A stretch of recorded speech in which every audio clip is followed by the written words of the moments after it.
월드컵 끝나기도 전에 미국 예상 밖 활약에 또 하겠다. 2026 북중미 월드컵이 아직 막바지를 향해 가고 있는 가운데 미국이 벌써 2038년 피파 월드컵 유치 가능성을 공개적으로 언급하며 세계 축구계의 관심을 끌고 있다.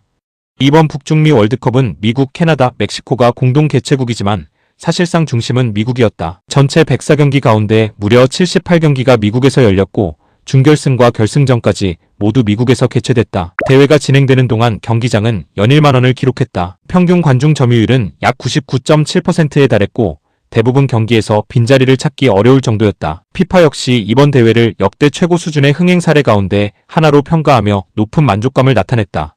미국은 이번 대회를 통해 자신들이 왜 세계 최대 스포츠 이벤트를 치를 수 있는 나라라고 말하는지 증명했다. 수만 명을 수용하는 NFL 경기장이 전국 곳곳에 자리하고 있으며 고속도로와 공항, 철도 등 교통 인프라도 이미 완성돼 있다. 다른 개최국들이 경기장 신축에 수조 원을 투자해야 하는 것과 달리 미국은 기존 시설만으로도 월드컵을 운영할 수 있다는 것이 가장 큰 강점이다. 실제로 이번 대회에서도 대부분의 경기가 기존 NFL 경기장을 활용해 진행됐고 별도의 대규모 신축 비용은 거의 들지 않았다. 미국 정부도 자신감을 감추지 않았다. 관계자들은 미국보다 월드컵 개최에 적합한 나라는 없다며 대규모 국제 스포츠 이벤트 운영 경험과 경제적 안정성을 강조했다. 이미 미국은 1994년 월드컵을 성공적으로 개최한 경험이 있고 이번 2026년 대회까지 성공적으로 마무리할 경우 피파와의 신뢰도는 더욱 높아질 것으로 전망된다. 일정상으로도 미국에게 기회가 있다. 2030년 월드컵은 스페인, 포르투갈, 모로코 공동 개최가 확정됐고 남미 국가들도 개막 기념 경기를 치른다. 2034년은 사우디아라비아 개최가 사실상 확정됐다. 따라서 현재 가장 유력한 차기 개최 경쟁 무대는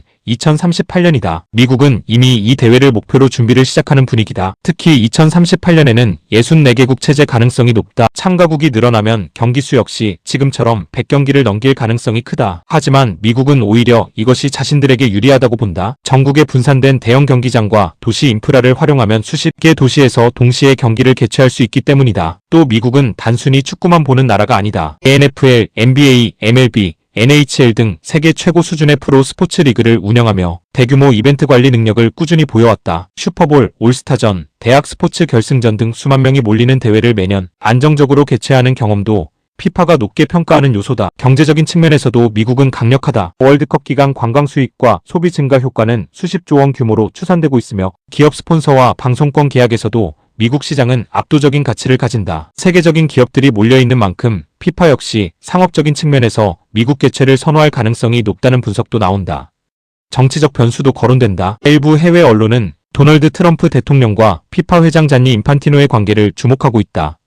두 사람은 여러 국제 스포츠 행사에서 꾸준히 교류해왔으며 미국 정부 역시 월드컵을 국가 브랜드를 높이는 핵심 프로젝트로 인식하고 있다. 물론 아직 2038년 개최지는 결정되지 않았다. 아시아와 남미, 아프리카 여러 국가들도 유치 의사를 검토하고 있으며 공식 경쟁은 앞으로 수년 뒤 시작될 예정이다. 하지만 이번 2026년 월드컵이 성공적으로 마무리된다면 미국은 가장 강력한 후보 가운데 하나로 평가받을 가능성이 매우 높다. 1994년 월드컵을 성공적으로 치른 나라, 2026년 역대 최대 규모 월드컵을 개최한 나라, 그리고 이제는 2038년까지 바라보고 있는 나라. 미국은 월드컵을 한번 열고 끝내는 것이 아니라 세계 축구의 중심 무대로 자리 잡겠다는 장기 전략을 이미 시작하고 있다.